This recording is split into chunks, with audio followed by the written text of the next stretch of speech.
Querida igreja, Paz do Senhor Jesus, é uma alegria estar aqui, sendo essa a minha última participação. Quero registrar então também meus agradecimentos, a paciência dos irmãos em nos receber aqui pela terceira vez e agradecer ao apacentador deste rebanho, pastor Oliveira, e a liderança da UMADUP, bem como toda a igreja, pela maneira mais que honrosa que sempre nos acolhem. Não me sinto estranho aqui, evidentemente que somos membros do corpo de Cristo, mas a maneira carinhosa com a qual os irmãos nos recebem. Deus abençoe a todos, é uma alegria rever muitos irmãos, que Deus tem nos dado a alegria de conhecer e de congregar em alguns cultos, como a irmã Sayonara e sua família. Deus lhe conserve assim, nessa simplicidade e desse jeito espontâneo que Deus lhe deu.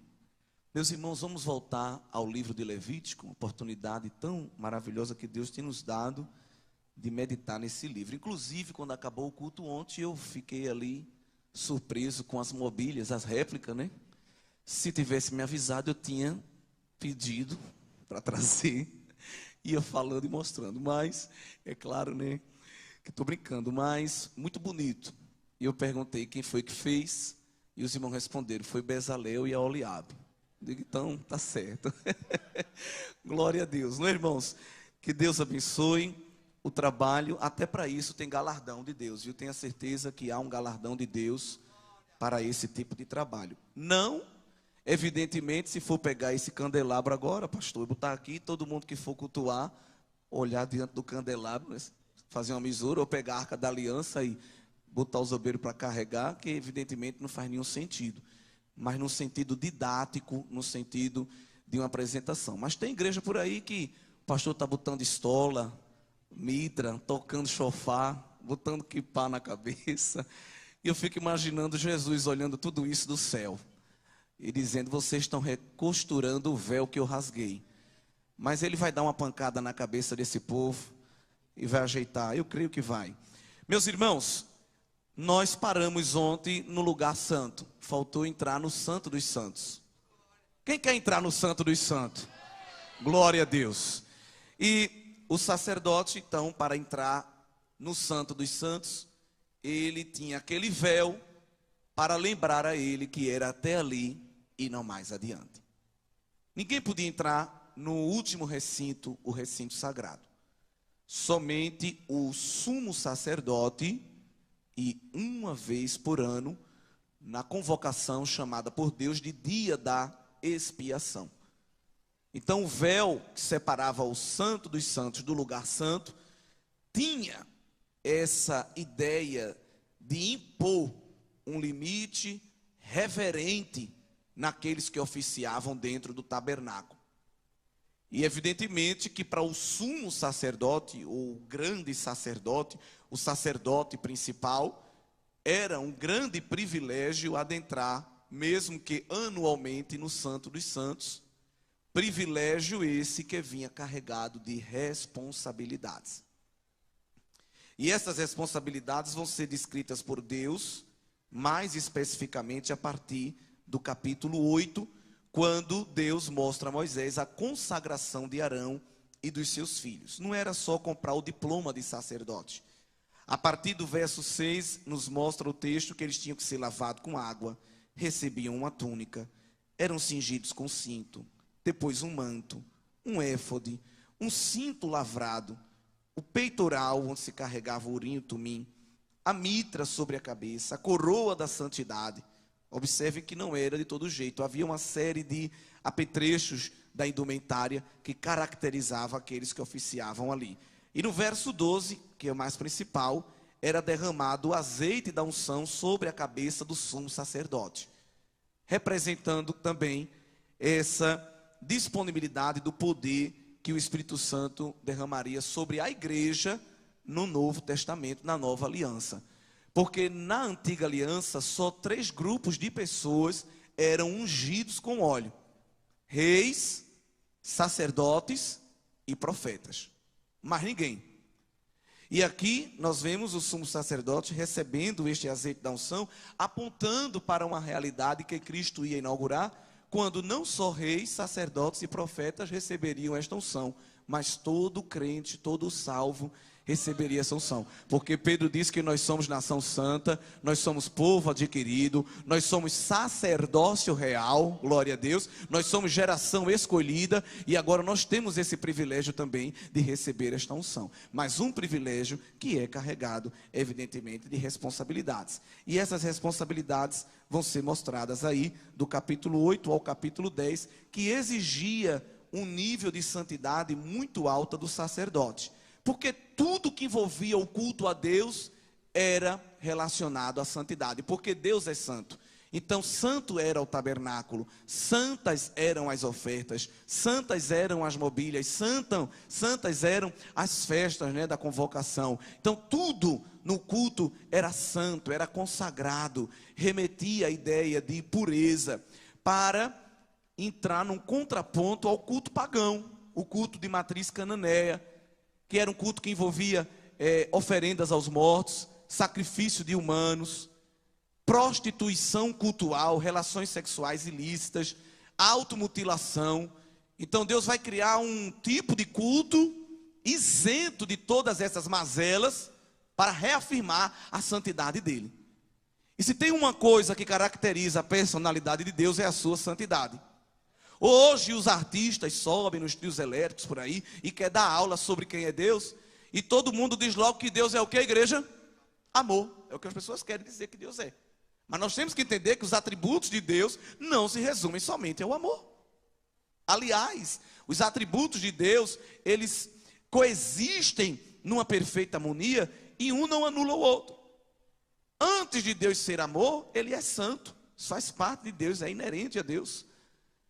Isso é tão próprio da natureza de Deus que quando Deus faz juramentos, por exemplo, no livro de Amós, no capítulo 4, no capítulo 6, ele diz assim: eu vou jurar por mim mesmo. Eu vou jurar, eu vou testemunhar pela minha santidade, mostrando que aquilo fazia parte da sua personalidade. Então o culto a Deus tem que envolver santidade, é pré-requisito, porque Deus não aceita qualquer coisa.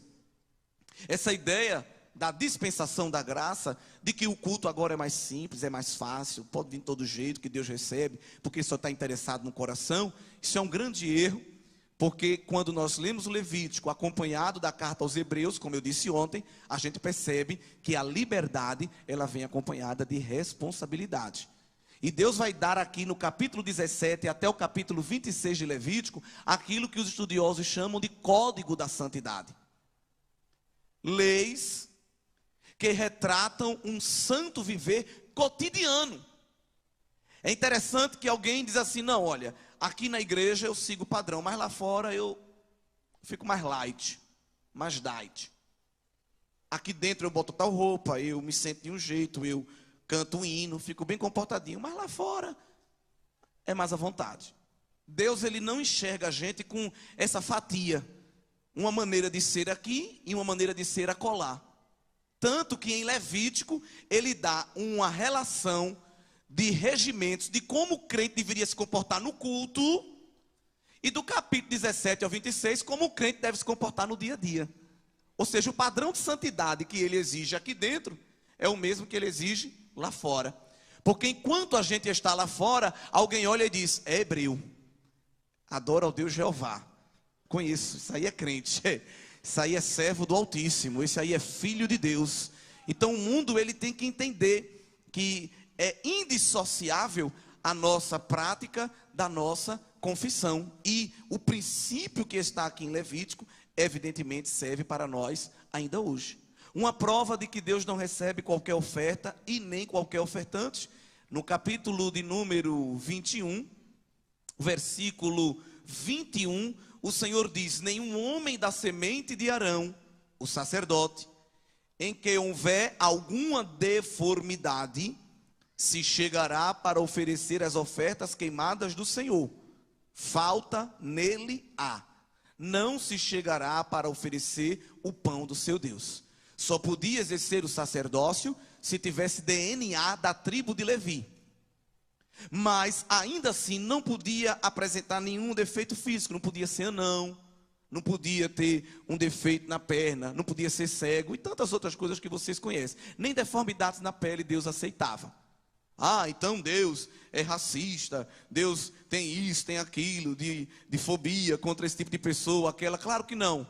O princípio aqui é que Deus queria alguém perfeito, só que a perfeição aqui, ela era demonstrada no aspecto físico. Na nova aliança, a perfeição que Deus exige é moral. Aí eu pergunto aos irmãos, qual é a perfeição mais difícil? A física ou a moral? Isso é uma pergunta retórica, para você fazer aí uma análise. Então o culto da nova aliança, a exigência é muito maior. Agora, claro, eles não deixavam de ser filho de Arão. Eles continuavam sendo filho de Arão.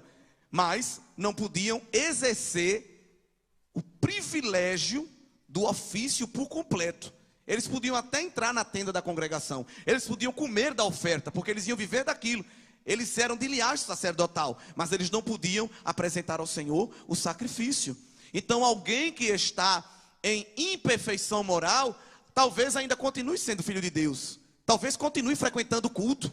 Alguém que está com pecados encobertos, alguém que está com pão mofado diante de Deus, não é? Às vezes entra no tabernáculo, senta do nosso lado, não é? Assiste o culto, dá glória a Deus, contribui, faz parte da festa, mas o Senhor olha do céu, passa aquele raio-x, né? Aquele PET scan que eu falei ontem, moral, e diz: eu não estou aceitando, porque não está puro, não está aperfeiçoado, né? Não há aí confissão de pecado, há uma deformidade moral. Aqui dentro é uma coisa, lá fora é outra. Esse ofertante aí, ele está reprovado. E o que é que vai fazer? Deus vai matar? Deus vai destruir? Vai queimar? Não. Ele nos convida ao conserto. Ele nos convida ao tratamento. Ele nos convida à purificação. Ele está aqui para nos renovar, para nos moldar, para nos aperfeiçoar, para que quando a gente entre pela porta, o céu se abra e diga: hoje vai subir oferta, hoje vai subir incenso, hoje vai ter adoração no altar, porque está chegando aí um adorador que chama a atenção de Deus no trono. É necessário essa perfeição,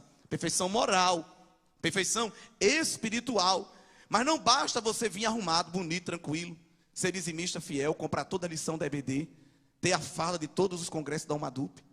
Não adianta você ter a sua foto no quadro dos pioneiros, se evidentemente você não tem o que oferecer a Deus. E se o que você oferece é de todo jeito. A denúncia de Malaquias ao culto daquela época é que o povo trazia pão mofado, trazia animal coxo para Deus, e Deus ficou irado com aquele culto e usou Malaquias para denunciá-lo.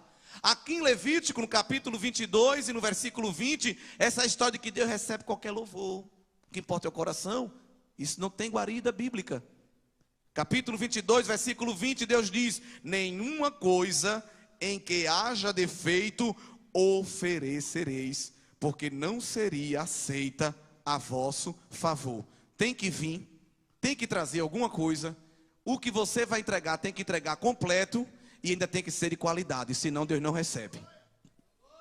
Então esse culto de improviso, esse culto se vira nos 30, esse arrumadinho de culto que é feito de última hora, Deus na nova aliança ainda continua rejeitando. Porque quando nós nos achegamos à santidade de Deus, não é qualquer coisa que vai chamar a atenção dele, não é? Agora, que tarefa difícil, hein?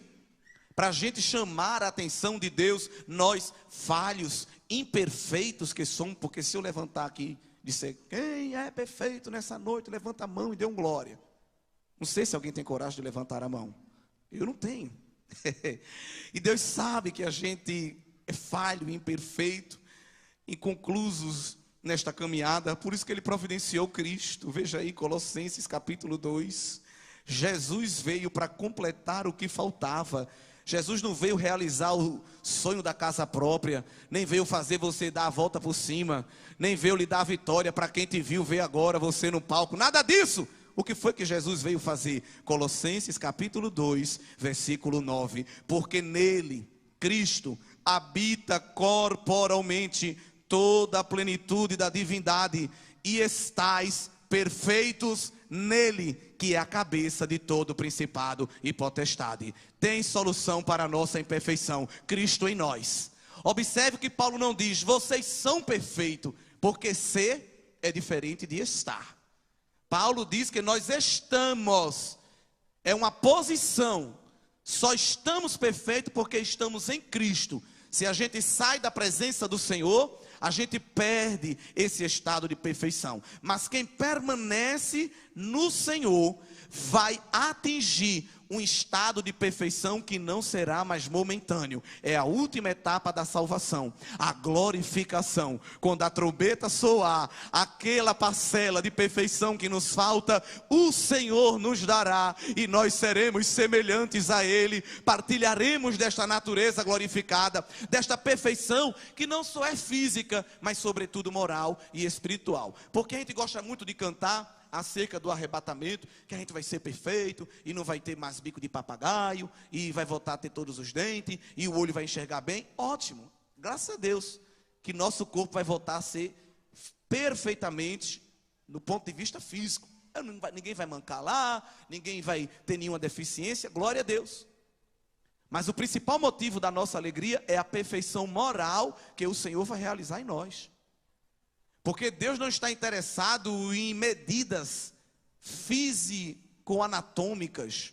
Deus quer que a gente seja parecido com Cristo. Essa é a meta de todo crente. É caminhar em perfeição até atingir a estatura de varão perfeito. E isso não é medida de bíceps nem de tríceps. Isso é um padrão de código de vida, de santidade, moral, ética e espiritual. Alguém olhar de longe e dizer, é crente, eu vejo Deus nele, eu vejo Deus nela. E o mundo às vezes não sabe nem denominar essa perfeição espiritual, não é? Aí diz assim, irmã, eu vejo que você tem algo bom, você transmite boas vibrações, né? Alguém olha assim lá na faculdade, no trabalho, eu sinto que você tem uma energia positiva, seu santo bateu com o meu, nada disso. É porque eles não sabem dar nome às coisas, mas o mundo que anda em trevas está testificando, inconscientemente, que há um reflexo. Não é um brilho próprio, mas é um reflexo da glória da resplandecente estrela da manhã, porque quem vai se aproximando dele, como Moisés, subia o Sinai e via a glória de Deus, quando descia do monte, tinha que colocar uma toalha, um lenço no rosto, porque ficava nele os resquícios da manifestação física da glória de Deus, e alguém não suportava ver. Mas Paulo, escrevendo aos Coríntios, disse que agora nós, com a face descoberta, sem pano, igreja, nós refletimos esta glória como um espelho para o mundo. É a prova de que há um Deus vivo. É a igreja quando anda nesta terra escura, refletindo a glória do El Shaddai. É a prova de que é um Deus vivo. Essa perfeição moral e espiritual que a igreja carrega no seu viver. Então, esse padrão de santidade que era exigido por Deus no culto, que também era exigido no dia a dia de vida, era o caminho para a manifestação da glória de Deus. Só há manifestação da glória de Deus aonde há santidade. E o projeto de Deus não era criar um bocado de robô para ficar fazendo a tarefa a todo instante na sua presença. O objetivo de Deus, como eu disse ontem, repito, era revelar-se, era mostrar a sua presença, era mostrar a sua glória. Observe em Êxodo, um livro pouco antes, no capítulo 36, ou melhor, na verdade, no capítulos anteriores, 29, quando o Senhor diz, já no verso de número 38, isto pois é o que oferecereis sobre o altar, 2 cordeiros de 1 ano cada dia continuamente, um cordeiro de manhã e outro à tardinha. Era 2 sacrifícios diários no mínimo. Isso aqui fala de fidelidade na adoração. Deus queria olhar para o altar e ver sempre uma oferta. O pastor perguntou aqui quem tinha coragem de vir uma semana para o culto.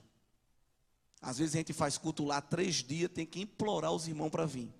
Implorar. Tem irmão que se vem para um culto de tarde, ele entra num estado de semicoma que ele não consegue vir de noite.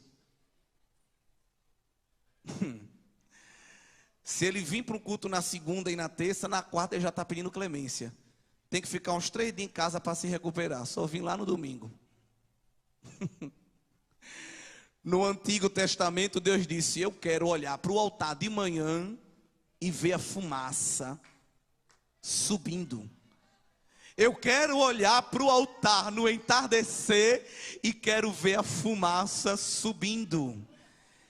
Eu quero vocês ir dormir de noite, mas de madrugada olhar para o altar e ver a fumaça subindo. Olha, igreja, isso é mistério, é lindo. Porque o sacerdote ia dormir, mas antes de dormir, ele já deixava a oferta do dia seguinte pré-pronta. Pré-pronta.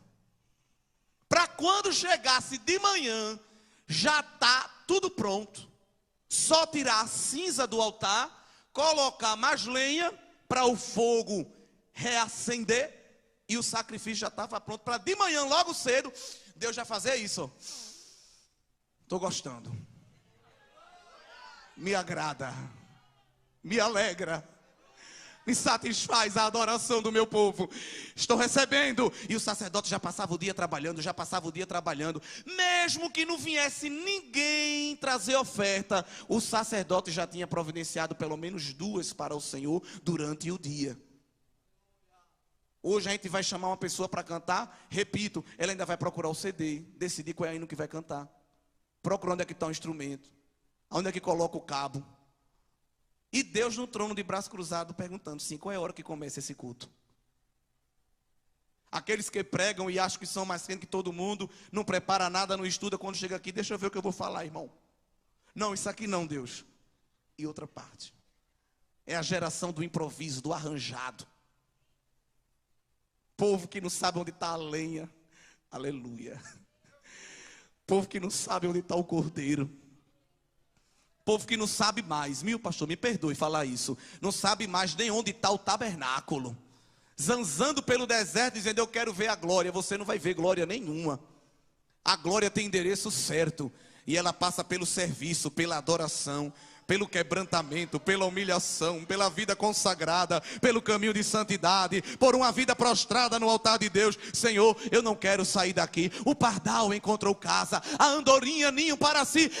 Eu encontrei os teus altares, Senhor. Olha onde crente gosta de estar, no altar. Hoje o povo quer estar no pedestal, no palco da vitória, no palanque do milagre. O povo quer estar elevado para todo mundo ver. Lugar de crente não é se elevando, lugar de crente é se derramando no altar. Para entrar no altar eu me abaixo, para entrar no altar eu me humilho, para entrar no altar eu me derramo, porque grande somente é o Senhor. Nós todos somos vistos com Ele como nada.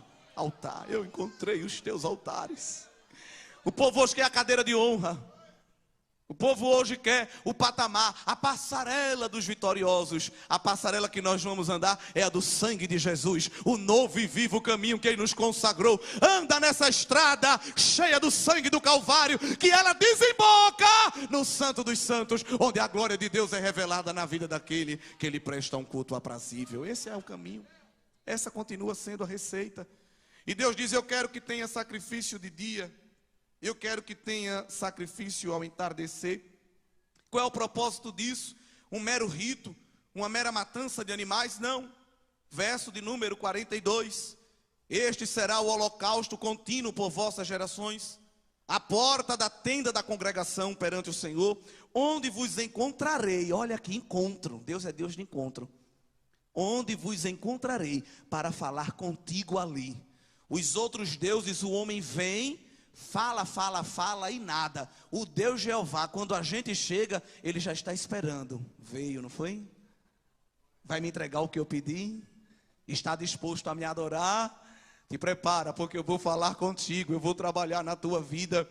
E ali virei aos filhos de Israel, para que por minha glória sejam santificados. A presença de Deus não faz a gente tirar o pé do chão e pular. A presença de Deus não faz a gente ter delírio e ter êxtase e depois ir para casa e continuar a mesma coisa. Quem está envolvido na glória de Deus vive santificado, porque a presença de Deus tira as mazelas, arranca as sujeiras, tira os catombos. Tem Tem gente que pula, corre, e quando dobra a esquina, vai falar de novo de Netflix, de Big Brother Brasil, vai falar de tanta coisa, não fala nem do culto. Se você pergunta qual foi a palavra, sei não, foi tanta glória que eu nem me lembro. Que mentira, a glória de Deus não causa amnésia, né? A glória de Deus, pelo contrário, fixa em nossa mente o que ele falou, porque Moisés não tinha gravador de voz, Moisés não tinha câmera para gravar o que Deus estava falando, não. Ele passava 40 dias em cima do monte e Jeová descendo o rolo,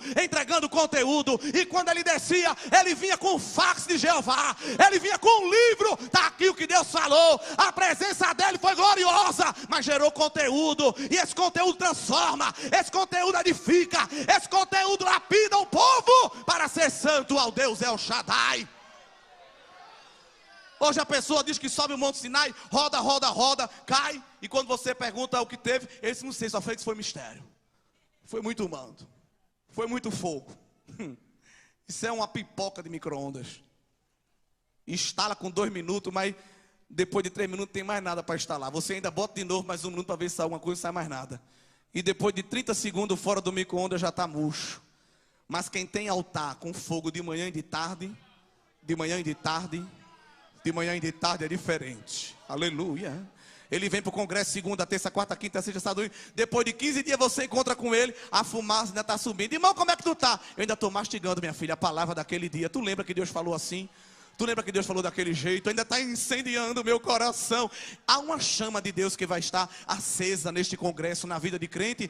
Mas não é isqueiro, nem é acendedor automático, não. Ele está descendo fogo no teu altar. E tu vai passar a semana, vai passar o mês, vai passar o semestre, vai passar o ano. Tu crê que essa chama vai ficar acesa? Vai tirando só a cinza e bota mais lenha. Tira a cinza e bota a lenha. E ele se responsabiliza para mandar o combustível santo, para que a chama permaneça viva na vida de um crente fiel. E ali vos santificarei com a minha glória, verso 45, e habitarei no meio dos filhos de Israel, e lhes serei por Deus. E Deus vai cumprir esta promessa, porque quando Moisés, ele realiza todos os procedimentos, e confecciona todas aquelas mobílias e os recintos sagrados, é muito bonito que na inauguração, vamos lá ao capítulo 40, ainda estamos no livro do Êxodo, é muito bonito como Deus vai demonstrar que estava presente. Na inauguração do tabernáculo, aconteceu algo muito lindo, a partir do verso 34. Então, depois que estava tudo pronto, quando a gente vai só cortar a fita, que entra tocando com a banda, aquela coisa linda de inauguração de templo, vê o que aconteceu. Então a nuvem cobriu a tenda da congregação, e a glória do Senhor encheu o tabernáculo, de maneira que Moisés não podia entrar na tenda da congregação, porque a nuvem ficava sobre ela, e a glória do Senhor enchia o tabernáculo. Vem Moisés todo ancho para cortar a fita e inaugurar. Quem disse que ele conseguiu entrar? Porque a glória física de Deus preencheu aquele ambiente. Todo mundo que estava lá fora via que Deus estava ali presente. Isso se repete no segundo livro das Crônicas, capítulo 7. Quando Salomão também cumpre os requisitos e inaugura o templo físico. Agora não mais tabernáculo móvel. O templo era físico, era fixo. E quando ele vai inaugurar também, que vai entrar, o grupo de sacerdotes não consegue. Porque a glória de Deus encheu o templo. E que coisa tremenda, como aqui em Êxodo, Deus fez cair fogo do céu. Não precisou de fósforo. Cadê o fósforo? Não. Ele é a fonte do céu. Ele acendeu um fogo tremendo, e aquele fogo e aquela glória encheu o ambiente. A fumaça do holocausto subiu, e o povo soube que Deus estava recebendo aquele culto. Quando Deus recebe um culto da congregação, ele responde com fogo e glória. Só termine de cultuar quando Deus respondeu o seu culto com fogo e glória. Eu estou falando algo aqui que é sério, e é para um povo que é pentecostal, mas antes de ser pentecostal é crente. Se você cultua Deus e o seu culto não é respondido com fogo do Espírito Santo e a glória de Deus, seu culto ainda não subiu.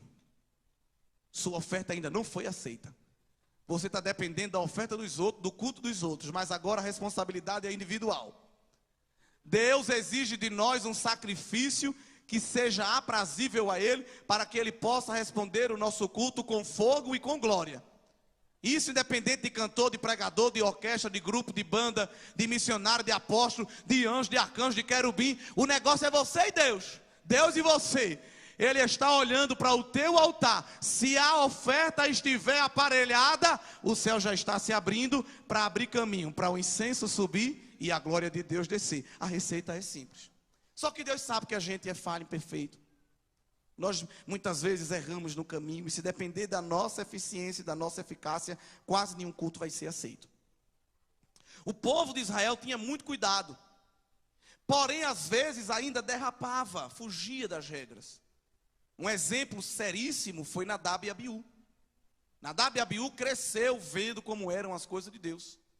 Estavam naquele grupo que junto com Moisés, Arão, Josué e 70 anciãos subiu o Sinai e viu a glória de Deus descer, Deus se apresentar fisicamente. Eles viram os pés de Deus. Deus é espírito, claro, mas ali é uma figura da teofania de Deus. E ficaram maravilhados.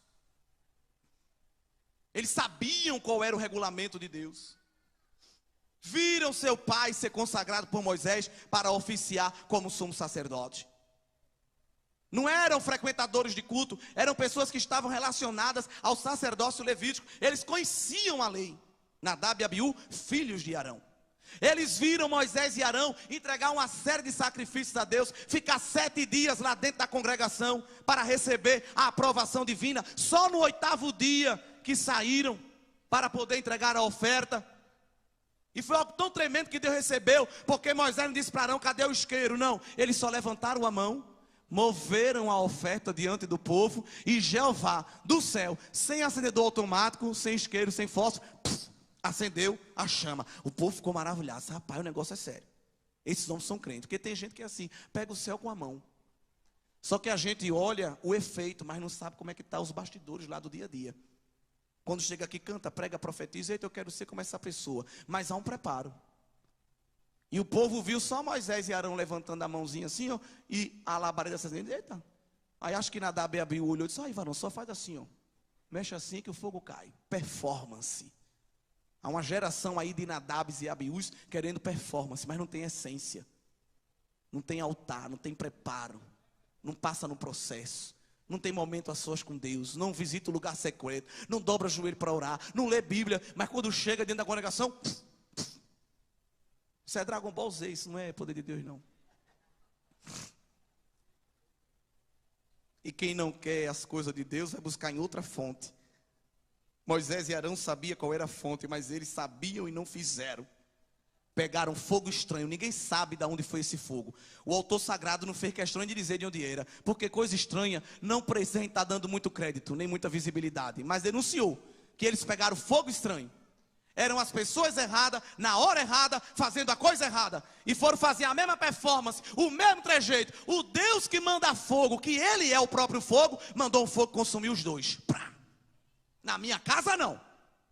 Pode ter roupa de crente, credencial de crente, mas se não estiver na santidade, eu não permito oficiar diante do meu povo. Deus ainda exige esse padrão de santidade, viu?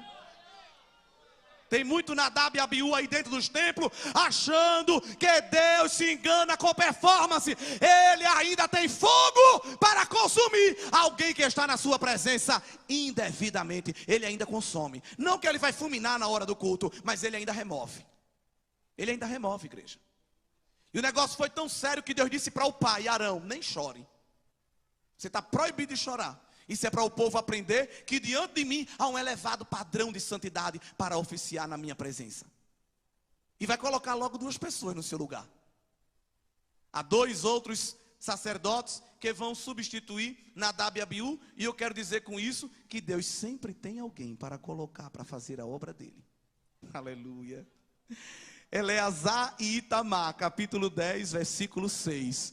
Eles foram convidados para dar continuidade, pois eram também filhos de Arão. Deus sempre tem alguém na brecha para usar nos seus mistérios. Deus sempre tem alguém preparado para envolver na sua glória. Você é um dessa geração que foi chamada para fazer a diferença. Enquanto alguém não valoriza mais as coisas de Deus, enquanto alguém chega no culto depois que começa, vai embora antes de terminar, vai de todo jeito, ainda tem alguém dizendo: Senhor, me ensina. Eu quero te agradar, ó Pai. Eu quero fazer a tua vontade. Eu quero cumprir o teu projeto. Eu quero fazer as coisas da maneira que o Senhor quer. E Deus honra, irmãos. Deus honra. Às vezes a grande multidão não está interessada. Às vezes a grande multidão não está envolvida. Mas há um povo dentro do povo. Que coisa, né?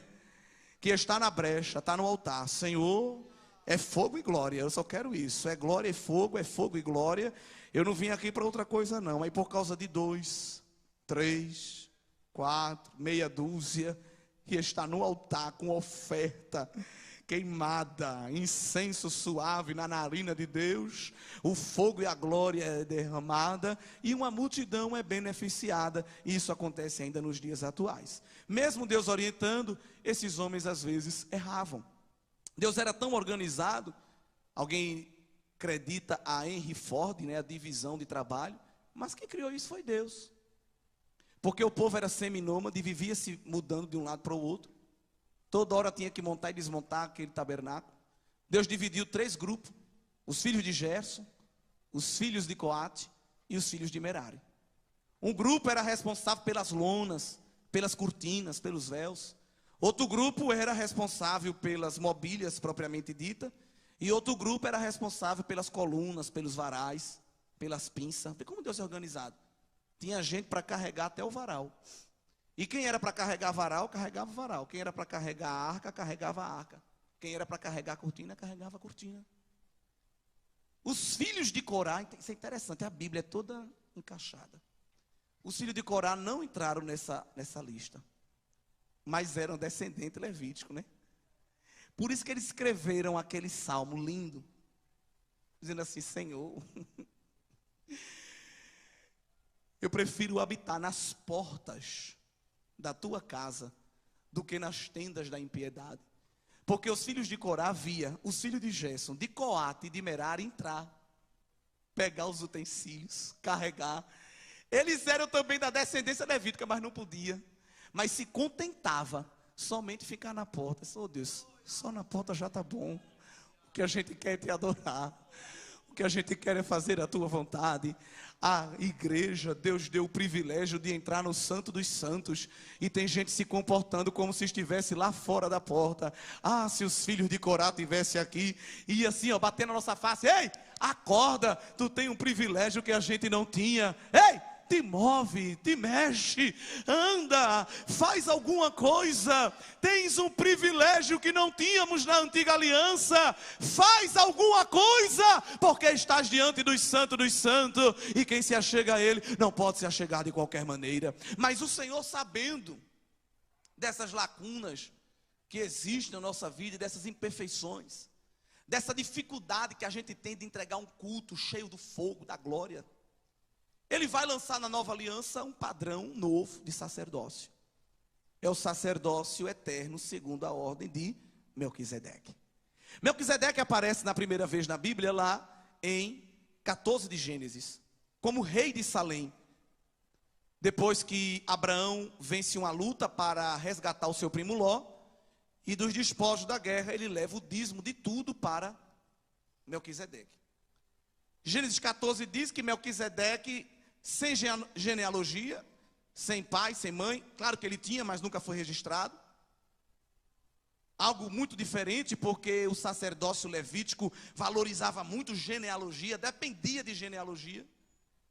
Mas o rei de Salém, que além de ser rei era sacerdote, o que não era permitido. Os irmãos lembrem aí de Uzias.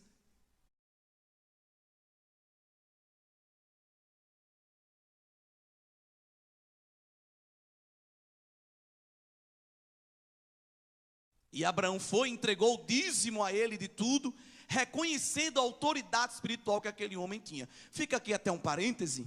Falei de dízimo ontem, vou falar hoje de novo. Que tem gente aí que é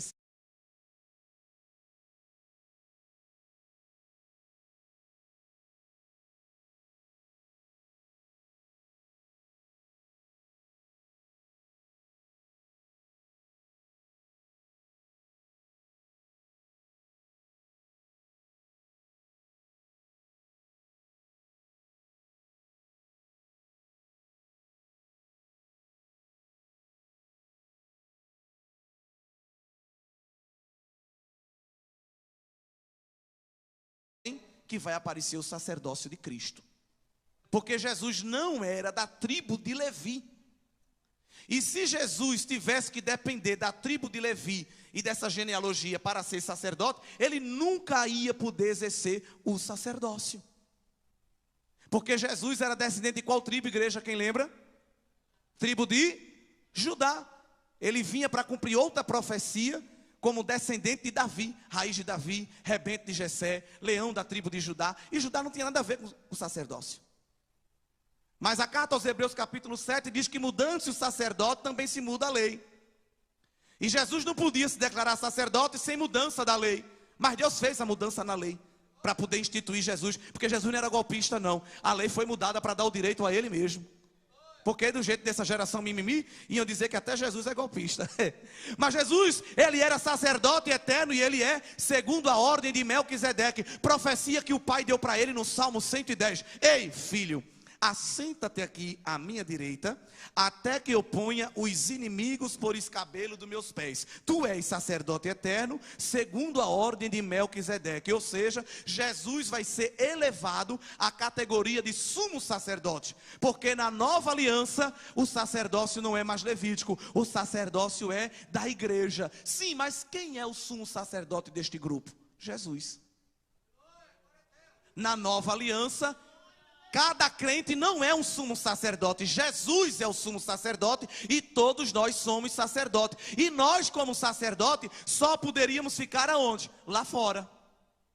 Recebendo as ofertas, trazendo ela para o altar do holocausto, lavando-se na pia e depois entrando no lugar santo e esperando o sumo sacerdote vir uma vez no ano e expiar os nossos pecados. Aí vem Jesus. Vamos lá, a carta aos Hebreus, que vale a pena a gente ver o texto, porque é tão rico, a gente vale a pena citar. Tenha paciência com a exposição da palavra. Vê Hebreus capítulo 9, versículo 11. Mas vindo Cristo, o sumo sacerdote dos bens futuros, por um maior e mais perfeito tabernáculo. Esse tabernáculo não é mais de cetim, de madeira de acácia, de púrpura. Esse tabernáculo é eu e você, viu, igreja? E o autor sagrado diz que ele não é feito por mãos, não é desta criação. Também uma referência ao santuário celestial. Jesus não vem com sangue de bodes e bezerros, mas com seu próprio sangue. Entrou uma vez no santuário, o sacerdote entrava diariamente. Jesus entrou uma vez no santuário, porque o sacrifício dele foi único, irrepetível e suficiente para efetuar uma eterna redenção. Capítulo 10, versículo 11 diz que todo sacerdote aparece cada dia, ministrando e oferecendo muitas vezes os mesmos sacrifícios. Tinha sacerdote que entregava centenas de sacrifícios. Era tão cansativo que depois vai ser instituído turnos para que os sacerdotes trabalhassem, porque era muita gente pecando. O povo peca todo dia, então todo dia tinha que levar oferta para pedir perdão. Mas Jesus entrou uma vez só.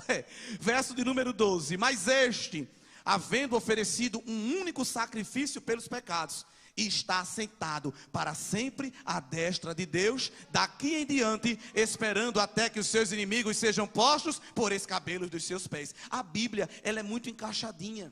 Ela pega Levítico, ela pega Salmos, pega Hebreus e vai costurando a história da redenção. Porque Jesus chega, quando ele dá o brado na cruz como Cordeiro Imaculado, que foi o título que João Batista usou para apresentar Jesus, lá no congresso que ele fazia no Rio Jordão. Quando Jesus chegou, ele disse, está aqui, olha, o Yeshua, Ramachia, está aqui fulano. Mas não, Jesus não falou nem dos títulos dele, não falou nem que ele era rei, só disse assim, está nos visitando nesta tarde. Quando ele viu, Jesus chegando, ele se alegrou. O Cordeiro de Deus que tira o pecado do mundo.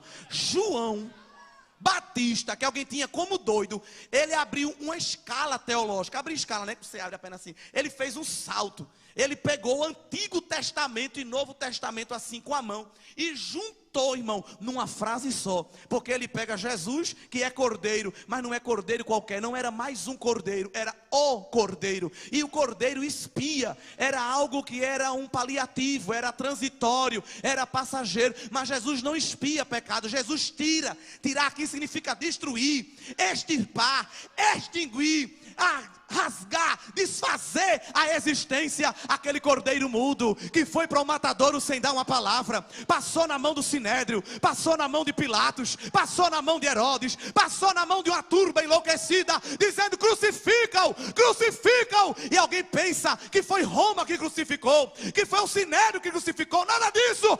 Ele mesmo se entregou, ele se fez maldição por nós, porque ele era cordeiro desde a fundação do mundo, para derramar o sangue que purifica o nosso pecado. Ele é oferta perfeita.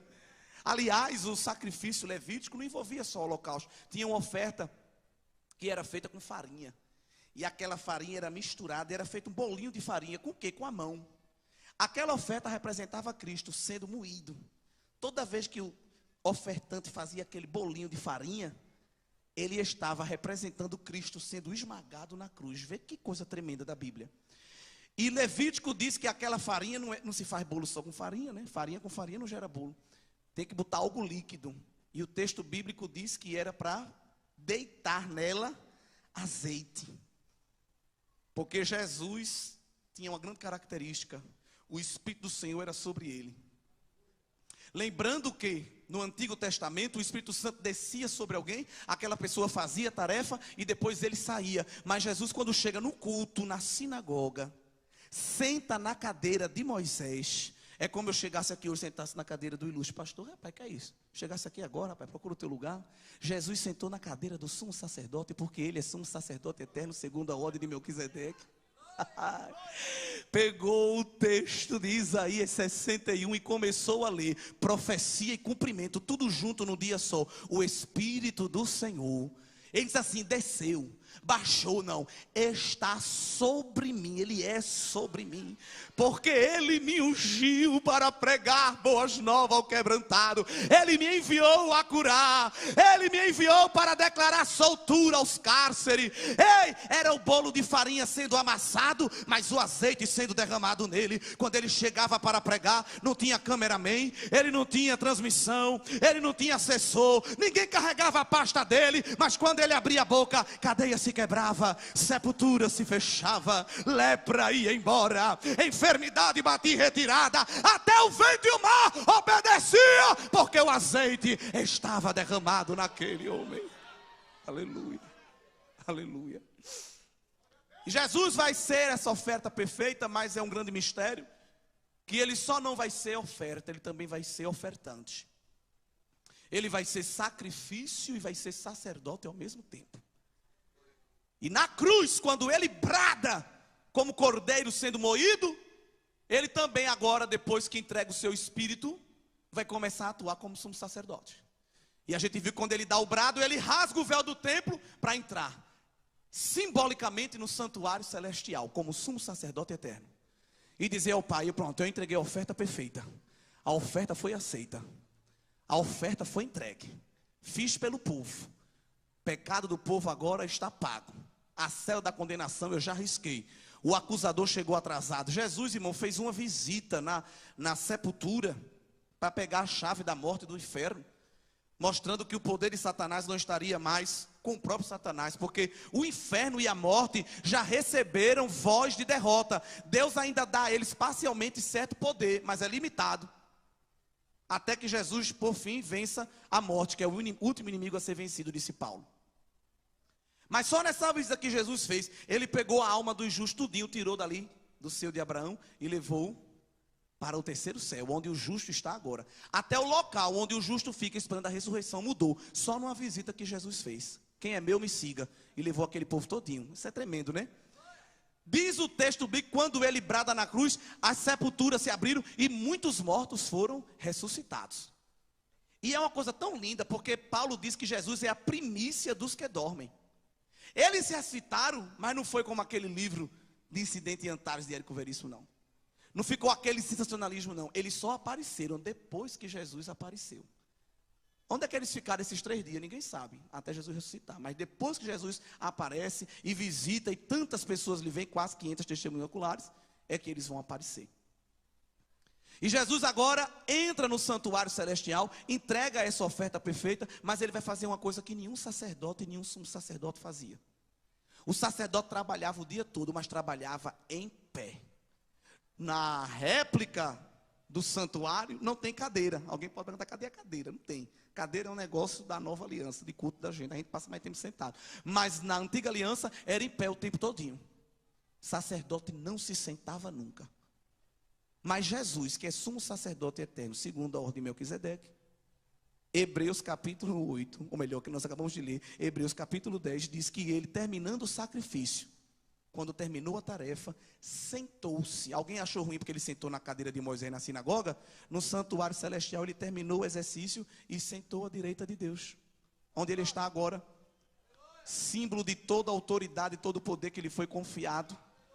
O sistema sacrificial levítico foi abolido e agora a igreja está diante de um novo tipo de culto. E o que é que ele está fazendo lá sentado? Ele está esperando Deus colocar o inimigo como escabelo do seu pé. O que é escabelo? É aquele banquinho que o rei apoia o pé para descansar. Deus Pai prometeu para Deus Filho em Salmo 110: fica aqui assentado na minha direita, até que eu declare completamente vitória, quando tu esmagar de uma vez por toda a cabeça da serpente, que é Satanás. Satanás está aprontando um bocado de coisa aí contra a igreja. Satanás está fazendo aí o mundo virar de cabeça para baixo. Ele se esquece que tem uma profecia relacionada a ele. Não é a igreja que pisa na cabeça do diabo, não. É o sumo sacerdote eterno que está no santuário celestial. Uma cadeira foi colocada para ele e ele está aguardando o dia em que ele vai descer vitorioso com a igreja para declarar a derrota do anticristo, para declarar a derrota do falso profeta, para declarar a derrota do diabo e por fim também da morte, quando lançará no lago do fogo e do enxofre. E não pense que isso é alegoria, isso é simbolismo e nem é metáfora teológica, isso é realidade. Deus é espírito. Deus não tem barba, cabelo branco. Deus é espírito, mas Jesus ele tem corpo. Corpo físico, ressuscitado, glorificado, foi ascenso aos céus. E alguns irmãos nossos tiveram o privilégio de vê-lo. O primeiro foi Estevão. Porque quando Estevão estava prestes a ser apedrejado, que começou a pregar, os fariseus olhou para o rosto dele. Quem chega no santuário celestial e entrega a oferta que Deus se agrada, recebe a glória. Quando olharam para o rosto de Estevão, disseram: ele está parecendo um anjo. Um homem que estava prestes a morrer. Quem está prestes a morrer está com síndrome do pânico, está com ansiedade, está pedindo para você tomar um calmante. Estevão disse: eu estou vendo ele, eu estou vendo Deus sentado no trono, e eu estou vendo Jesus. Agora o que Jesus fez foi tremendo. Ele não disse que Jesus estava sentado.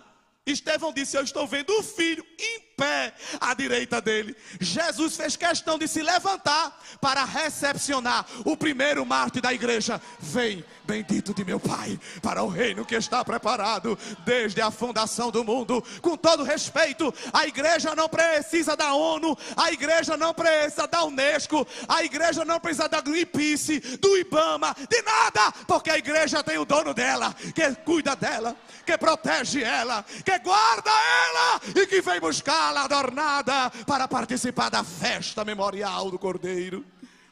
Aquela ceia maravilhosa e bendita, aquela última ceia que ele fez com os discípulos e disse: bebei, comei, participe, meus amigos e irmãos, beba do meu cálice. Eita, que promessa tremenda é aquela de Mateus 26. Eu não beberei convosco de novo, até que beba de novo convosco no reino de meu Pai. A festa está preparada e o sumo sacerdote eterno vai servir o banquete para a noiva adornada que vive aqui em santidade. Agora tem tanta coisa interessante, ainda tem um tempinho aí. É que Moisés, quando entregou a oferta e Deus aceitou, respondeu com fogo e glória. Salomão e seu grupo de sacerdotes, quando inaugurou o templo, Deus recebeu a oferta, recebeu com fogo e glória. E Jesus, que é oferta e ofertante perfeito, Deus também vai dar a ele resposta de fogo e glória. E Jesus já tinha profetizado isso em João, quando disse assim: eu vou, mas não vos deixarei órfãos. Eu vou mandar outro consolador. Eu pedi ao Pai, Ele vai ficar no meu lugar. Vai vos lembrar, vai vos ensinar, vai convencer, vai santificar. Porque o Espírito Santo não é só para a gente regalar o olho e ficar se tremendo, não. O Espírito Santo é para fazer a gente mais santo, mais conhecedor da Bíblia. Crente que é cheio do Espírito Santo, mas não sabe declamar o Salmo 23, é cheio de outra coisa. O Espírito Santo só tem um pouquinho. Porque o Espírito Santo, quando entra num homem, quando faz morada, ele muda aquele homem para melhor. Fica mais parecido com Cristo, fica mais espiritual. A cabeça dele já está lá em cima, só está o corpo aqui. Mas ele já pensa com a mente de Cristo. É um ser diferente, é exótico. Por isso que o mundo diz que é estranho, porque é mesmo. Só está a carcaça aqui, a alma já está em outra dimensão. Tu vê esse Siquinha, quando tu entrou, fulano olhou para tu da cabeça aos pés, vi não, minha filha. Porque o que eu estou vendo é outra coisa. Eu estou vendo trono de glória, eu estou vendo carro de glória. Eu estou vendo exército de fogo, eu estou vendo o anjo trabalhando de um lado para o outro. Eu estou vendo o leão rugindo. Eu tenho tempo de ver. Tu vi esse bichinha. Que irmã fulana veio com a mesma bolsa o dia todinho, não está nem cobrando com o sapato, vi não, minha filha. Eu estou vendo é aquele que tem o cabelo branco como a lã, o olho como chama de fogo, o pé como latão reluzente. Eu estou em outro nível. Eita. Mandou sobre a xerebecaia. Tem crente ainda pegado às coisas da terra. Ei, terreno, sobe de nível. Chega mais perto do santuário celestial, porque Cristo está lá te esperando para revelar a glória de Deus no culto que ele recebe. Jesus vai subir ao céu, vai entregar a oferta perfeita, vai inaugurar um novo culto. Deus agora vai responder com fogo e glória. Pentecoste, que o pastor leu aqui, Atos 1. Ele diz, olha, fica aqui orando, até que eu desça sobre vós o meu Espírito. Então o culto de Jesus, que foi o culto mais perfeito que a história já viu e verá, foi respondido por Deus com o derramamento do Espírito Santo. E como ele nos ensinou pelo manual de adoração de Levítico que o fogo não pode se apagar, o combustível ele já deu, não se acaba. A lenha ele já providenciou. Se um de nós aqui fosse ofertante, estava acabado esse congresso no primeiro dia, porque a gente é tudo imperfeito. Até a oferta ele providenciou, que é ele mesmo. A única coisa que ele quer é que a gente se apresente. Venha, chegue, fique na posição e veja o que eu vou fazer. Eu sou oferta, eu sou sacerdote, você vai ser somente o tabernáculo. Eu vou fazer morada em você e vou fazer o processo todinho. Agora venha, fique perto de mim, entre na minha presença para você ver o que eu vou fazer. Vai ser glória dentro de glória, glória acima de glória. Quando você pensar que o rio está gostoso, eu mando o anjo rodar o cordel e você ainda mergulha um pouco mais, porque a minha presença é inesgotável. É fogo e glória, é glória e fogo. Ficai até que do alto sejais revestidos de poder. E Deus responde com o quê? Com poder. E aquele poder não é um poder mirabolante, extasiante, não é uma utopia, é um poder que vai ser percebido até com os órgãos do sentido. Eles vão ver, eles vão ouvir, eles vão sentir. Eles ouvem um vento impetuoso, eles veem chamas de fogo, eles sentem o terremoto. Rapaz, o que é isso? Eu não só sei que é bom. É bom. E aquele fogo, irmão, vai tomar aqueles homens e não vai ser um isqueiro que vai durar só um dia do congresso. Aquele crente que quando toca um hino aforrosado, ele marcha todinho. Quando o hino termina, ele já para. Gente, que fogo é esse? Que depende de trilha sonora. Eu quero ver marchar sem trilha sonora. Eu quero ver rodopiar sem o batuque. Aí eu digo que é fogo mesmo. Aqueles homens que estavam trancados em casa com síndrome do pânico. Aqueles homens que estavam em casa trancados com medo do sinédrio judaico, do Império Romano. Da turba que queria também, quem sabe, terminar crucificando-se por serem seguidores de Cristo. Aqueles homens que não tinham coragem nem de abrir a porta para ver quem estava batendo. A prova é que Jesus, quando chega, não bate a porta. Lá em João 20, Jesus atravessa a porta, não porque ele é fantasma, corpo glorificado. Porque se ele batesse, ninguém vinha abrir. E naquele tempo não tinha interfone para dar uma olhada, nem olho mágico. Mas Jesus já chega no meio da sala. Paz seja convosco, porque ele é o príncipe da paz. Jesus podia chegar dizendo, Pedro, agora estou te vendo, Pedro. Até tu, né, João? Ei, Tiago, tu era tão valentão, cadê tu? Jesus não chegou com ranço, com amargura, chegou com perdão. Paz seja convosco, meus irmãos. Recebei o meu Espírito. Aí deu uma amostra grátis do que ia acontecer em Pentecostes. Soprou o Espírito, os homens ficaram muito animados. Os homens ficaram animados, irmão, ficaram cheios. Agora agora tá bom, vamos continuar orando. Quando Jesus sobe, né, eles ficam tristes assim. Os anjos aparecem e dizem: varões Galileu, por que estão olhando para cima? Esse Jesus que vocês viram subir, vocês vão ver descer do mesmo jeito. E ele subiu. Aleluia. E é tanto poder, o fogo e a glória de Deus é derramado, que o Pedro, que tinha voltado a pescar, porque pensava que Jesus não queria mais nada com ele, e depois que Jesus vai na beira da praia, faz mais uma vez a pesca maravilhosa, e manda ele apacentar as ovelhas, vai ser o pregador da primeira cruzada evangelística da igreja. Sem muita homilética, sem muita hermenêutica, ele era um homem simples, sem cartaz divulgando que ele ia pregar, sem carro de som, mas cheio do fogo e da glória. Quando abriu a boca e pregou, quase 3.000 almas aceitaram a Jesus. Deu trabalho para a equipe do discipulado pegar o nome de tudinho. Eu não sei como foi que fizeram naquele dia, mas não se perdeu ninguém. Aquele povo entrou na mesma tocha, no mesmo manto, e ficava todo mundo orando, dando glória, lendo a palavra, dividindo o pão, indo para o culto na casa, no campo, na caverna, no palácio, aonde fosse. E o Pedro, que estava com medo, agora pega a Bíblia e vai para o templo orar. Eu quero orar, varão, eu quero dar glória, eu quero fazer a vontade de Deus, porque quem é cheio do fogo e da glória não fica só dentro da igreja, ele vai para fora, ele vai para a rua, ele vai arrancar a alma da garra do inferno. Aí ele chega na porta do templo, tem lá um paralítico, que era colocado ali para receber uma esmolinha. Quando ele vem passando com Pedro e João, o paralítico estende a mão: me dá uma ofertinha, benção. Eu parafraseio, posso nem fazer tanto isso, mas foi pedir logo a Pedro. Pedro tinha pedido um emprego, Jesus não garantiu renda para ele. Se Pedro fosse eu, ia dizer assim: varão, se tu soubesse com quem tu está falando, era eu que estava te pedindo, tu estava me dando, porque a situação que eu estou não está boa. Mas Pedro deu o que tinha, disse: meu filho, eu não tenho não, dinheiro não, mas o que eu tenho eu te dou. O homem tinha acabado de vir do Pentecoste. Aleluia. Com todo respeito à profissão, eu conheço uma fisioterapeuta, vou te dar 6 meses um voucher, e tu fica aí fazendo exercício até andar. Não, meu filho, é na hora e no caixa, sem burocracia. Em nome de Jesus eu te digo: levanta e anda. O homem, irmão, não só levantou e andou não, o homem pulou. Quando chegaram, estava um doido lá dentro pulando, né? Aqui alguém pula, a gente acha estranho, a gente que é pentecostal, mas que é isso? Imagina lá, no templo, os judeus, e o homem lá: glória a Deus, glória a Deus, glória a Deus, glória a Deus, glória a Deus. Que é isso, menino? Tá doido? Então não, tu é curado. Eu nunca andei, mas agora chegou um homem e tocou e mandou andar. Era o fogo e a glória de Deus fazendo efeito na igreja pentecostal. Aleluia.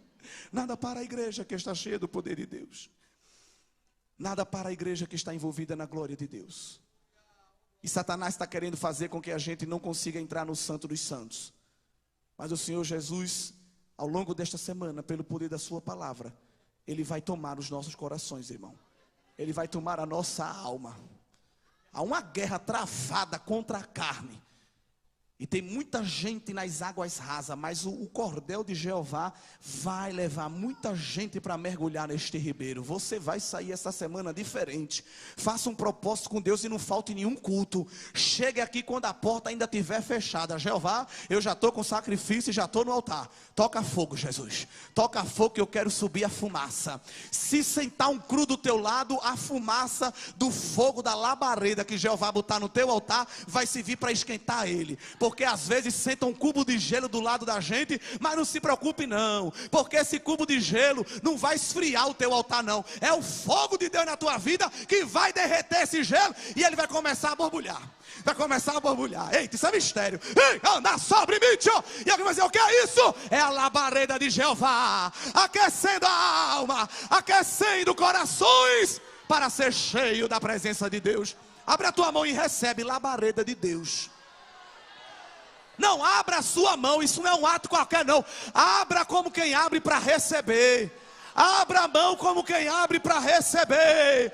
A palavra de Deus é poderosa. Receba labareda, labareda, labareda, labareda. É fogo santo, é fogo vivo, é fogo pentecostal, é fogo que queima a frieza, é fogo que queima a vaidade, é fogo que queima a irreverência. Você vai sair incendiado deste congresso e a tua vida vai ser uma chama para incendiar muitas vidas. Assim diz o Senhor Jeová. Receba fogo na sua alma, receba fogo no seu coração. Você vai cantar no fogo, vai pregar no fogo, vai evangelizar no fogo. O professor da EBD vai dar até a lição no fogo, vai ter que se segurar para não falar em língua. Jesus, o que é isso? Tu não pedisse para eu derramar fogo? Tu não pedisse para eu incendiar a tua alma? Receba a graça, igreja. A igreja que vai subir é uma igreja cheia do fervor, é uma igreja cheia da glória, é uma igreja cheia e impactada pela presença do Deus El Shaddai. É tempo de crente vir de casa pegando fogo, aleluia. Mas não é pegando fogo do estresse não, é o fogo do Espírito.